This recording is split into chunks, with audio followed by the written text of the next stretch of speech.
Now we're going to continue with that Blackjack Oak chunk that I put on the new 2014 to test it out. If you didn't see that video in the first part of the turning where I roughed it and got it round, I'll put a link to that up here and you can go check it out. So let's get on and continue turning this piece. But first, got a new sticker. This one from Big Kev, the Torbay Timber Twirler. From the UK, I believe. Kev, I'm gonna put your sticker right here.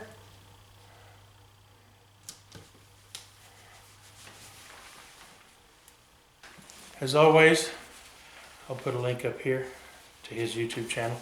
I'll get one back to you, Kev, thanks. And another sticker and a nice card from Ed at Wolf Ridge Woodworking. I'm gonna put you, Ed, I'm gonna put you right over here above Ken Moon.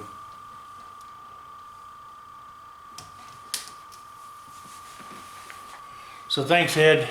I'll put a link to his channel right up here in the corner as always. Yours is on the way to you, buddy. Thanks. Y'all go check that out. You know, I think I'm just going to leave the cracks and voids in it this time. Maybe. I don't know. This thing is bad and runs all the way through, I think, pretty much. I mean, not completely, but mostly. I got a feeling this thing's if I don't do something. I think I'm going to fill these cracks with resin. I just have to figure out what kind of resin I want to use. All right, I'm going to use liquid diamonds on this, and I'm going to use this metallic olive green and some green apple mica.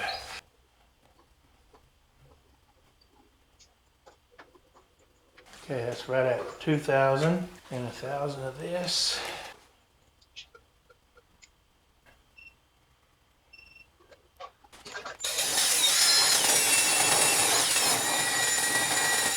Well, I put a lot of air in it. We'll see if it comes out.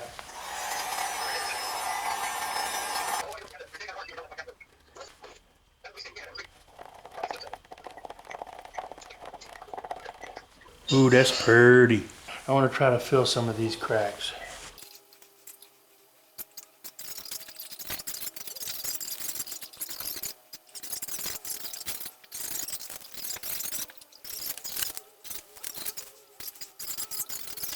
Finish this up, let this sit overnight, and then I'll get back to it. Well, apparently my mold sprung a leak. I'm not surprised. I kind of figured it might leak a little. I didn't realize it would leak that much. I took this out of the cup that I mixed it in, and you can see it's still real pliable. That's the one negative about liquid diamonds, is it takes quite a while to cool, especially in a cool shop. And we had a weak cold front come through the other day. It's been in the mid 60s out here in the shop for a couple of days, so that's why this is taking a little bit longer.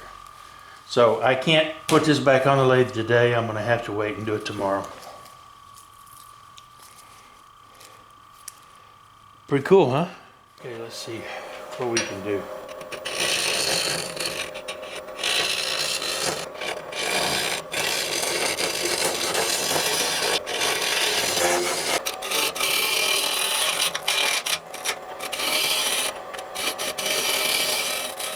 All right, let's take some of this epoxy off.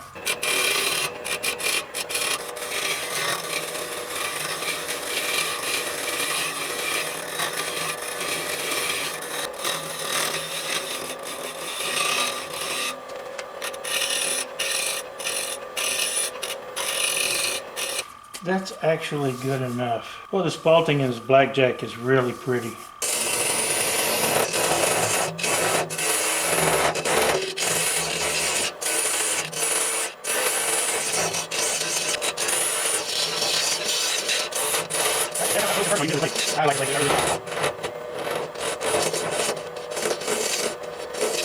Okay, that's flat enough for my...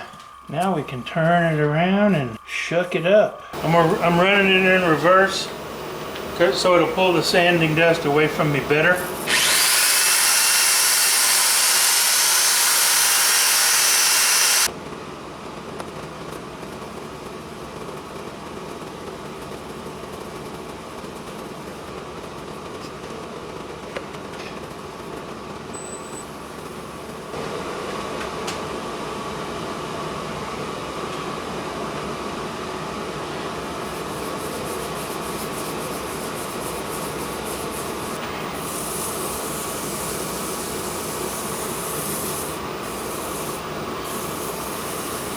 See how it's grabbing and pulling the paper towel? It means it's still got some cut to it, and it's still cutting.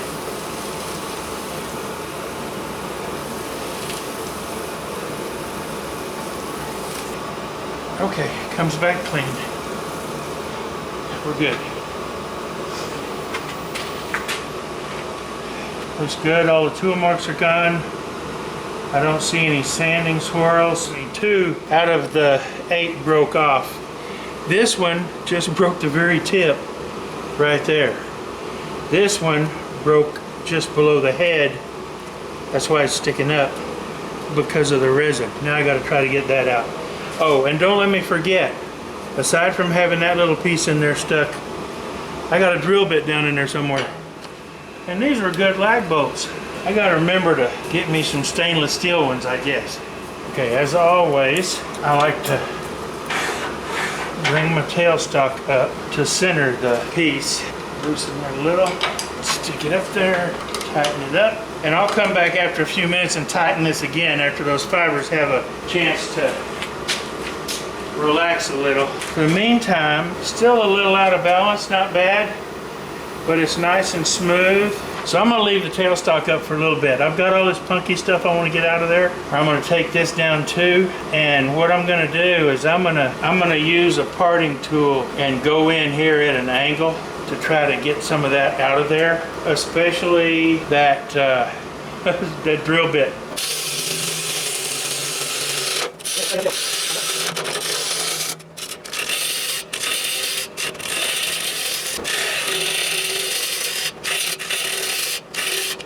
Another 1/4 inch.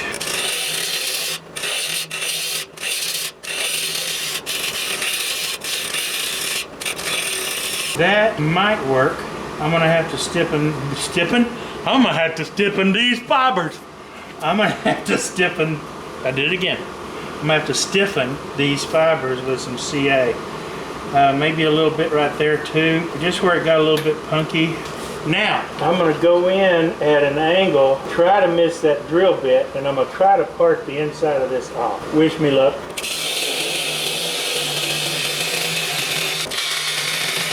There's that. Oh, there's the drill bit.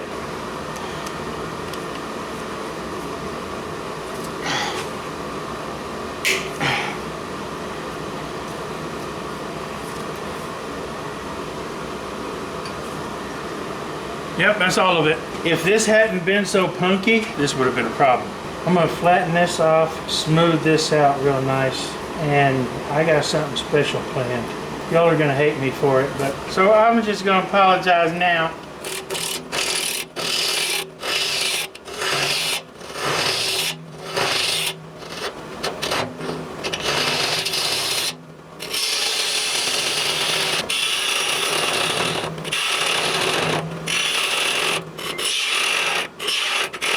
One of the nice things about this tailstock being as light as it is, I can move it out of the way and still get to my turning.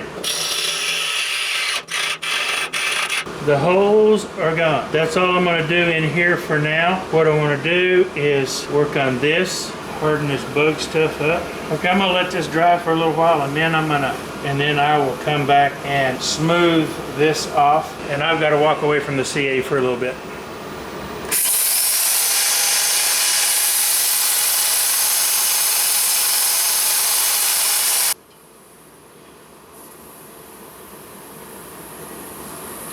Nice and smooth, no tool marks, no sanding swirls.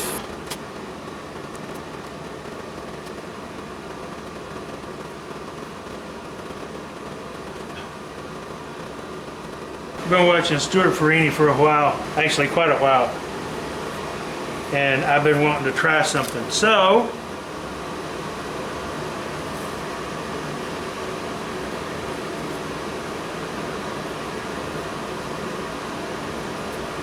I figured if I keep waiting on that perfect piece of wood for that kind of thing, I may never do it.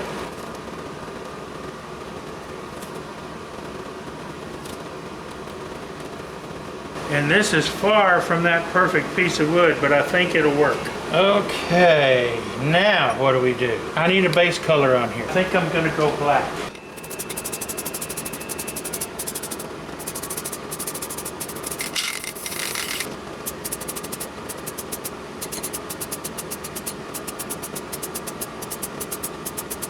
gonna let this dry and I'll be back. I don't want to get stuff splattered all over my new lathe, so I'm gonna throw the piece on the floor and break it. Dadgummit. Okay, it's okay. I got one little scuff over here, but that's not quite dry enough. Anyway, it's not really hurt. Oh, yeah, I got one scuff over there and I got a ding there. Dadgummit. The scuff doesn't bother me. That does. So let's see if we can excite things a little.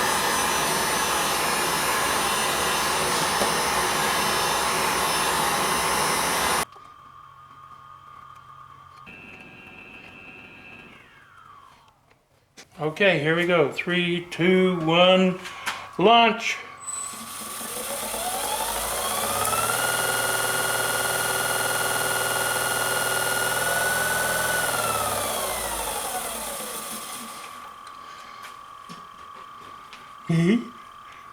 That was yellow, but it looks kind of green, and that's actually kind of cool.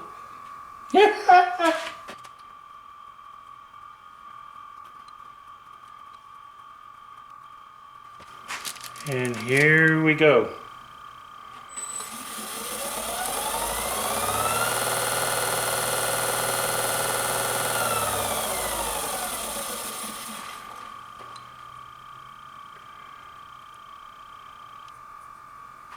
I'm loving it. I'm loving it.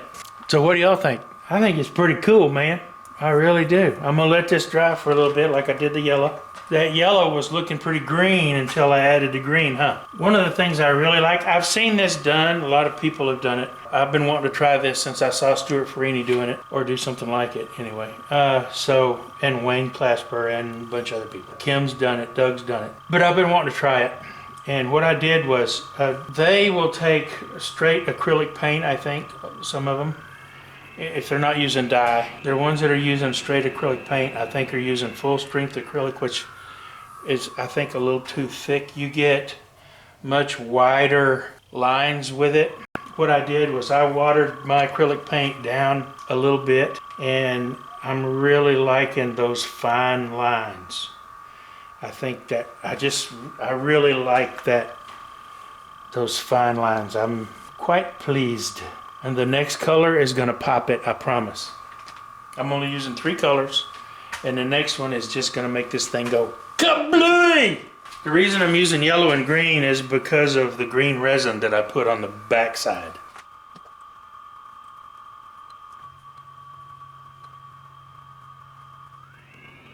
We won't know until we try.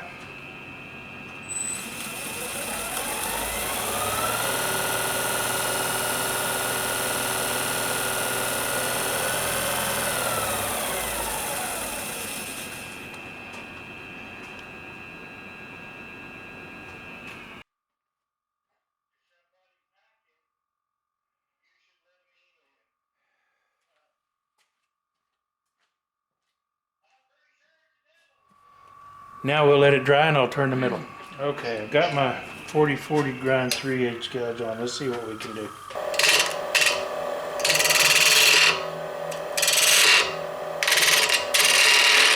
I did it again. Tools don't cut in reverse. I'm a stupid.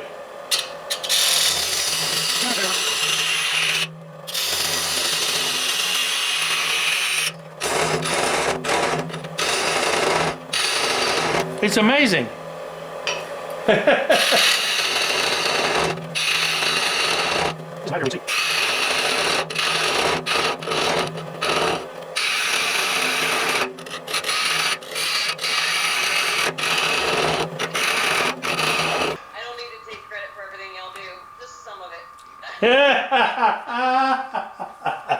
That's pretty funny.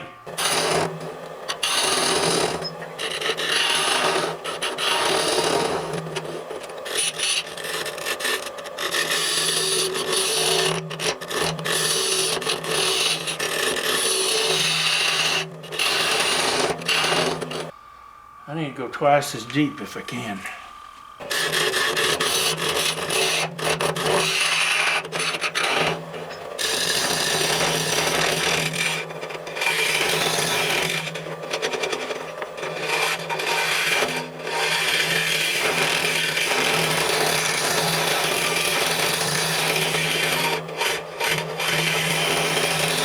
I may not be able to go much deeper.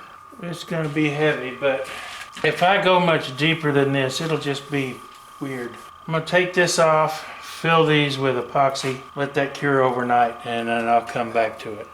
Okay, I've got these cracks filled. I'm going to smooth it out.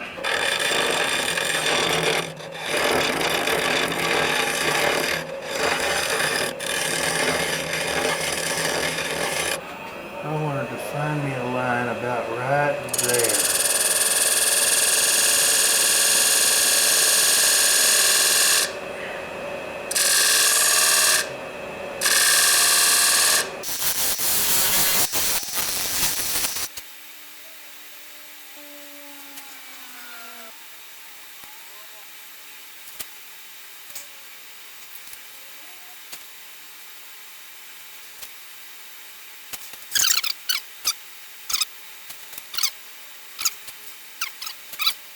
Give that a little while to dry, and then I'll come back and finish cleaning this out in here and sand it up and resand a little bit out here and get some finish on it.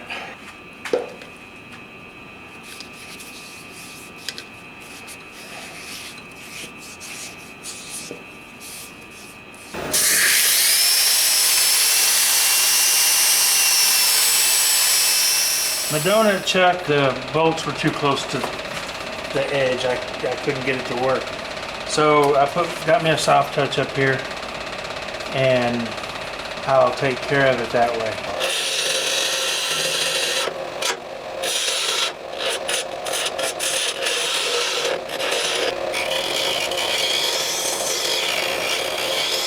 Okay, now I'll take it off. I'll fill these voids with black CA, probably sawdust and black CA, and then I'll sand this up, and when I get that done, we'll put a finish on it.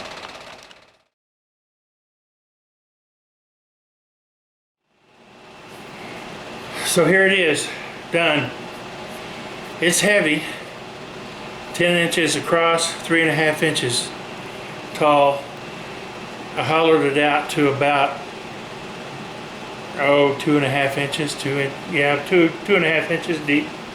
Got my logo burned in the bottom. Some pretty spalting in this Blackjack Oak. One of the things I really like is the green fill. I wish there was more of that, but there's other small sections of it all the way around. I did something a little bit different this time. It's not a complete hollow. I left a wide rim on it and I decorated it, channeling my inner Stewart Furini. That's what I did to it.